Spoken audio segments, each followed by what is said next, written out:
Madam దీనివల్ల మా వల్ల కావట్లేదు. ఎంత ట్రై చేస్తున్నా ఎండ్ ఆఫ్ ది మంత్ వచ్చేటప్పటికి సేవింగ్స్ చేద్దాం అనుకుంటున్నాం గానీ, చేయలేకపోతున్నాం అన్న వాళ్ళకి ఇంకొక టిప్ అండి. హ్మ్. ఫస్ట్ మీరు 20% మీరు సేవ్ చేసేయండి. మిగతా 80% వాడుకోండి.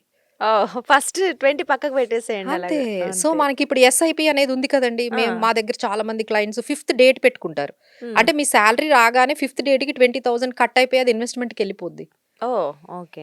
అంటే హ్మ్. ఎవరికైతే నాకు కంట్రోల్ అవ్వట్లేదు, నేను చెయ్యాలనుకున్నా చెయ్యట్లేదు అంటే ఇది ఒక ఈజీ వే. ఈజీ. అంటే ఇప్పుడు 1,00,000 మీకు సాలరీ వస్తుంది. మీరసలు 80,000 వస్తుంది మీ సాలరీ అని ఫిక్స్ అయిపోండి. 20,000 అసలు కట్ 20ని అయిపోతుంది గదా! ఆటోమేటిక్‌గా డెఫినైట్‌లీ. మనము అది ఎస్ఐపి అంటేనే సిస్టమాటిక్‌గా అది 20,000 మనం ఫిఫ్త్‌నిచ్చాం కాబట్టి అది డిడక్ట్ అయిపోతది. అవును. సో, మీ అకౌంట్‌లో మీకు 80,000 ఉంటుంది గదా! సో, హ్మ్. మీకు సేవింగ్స్ అయిపోతుంది. అంటే ఎవరైతే కంట్రోల్ చేసుకోలేకపోతున్నాము, సేవింగ్స్ చేయలేకపోతున్నాం అంటే రివర్స్.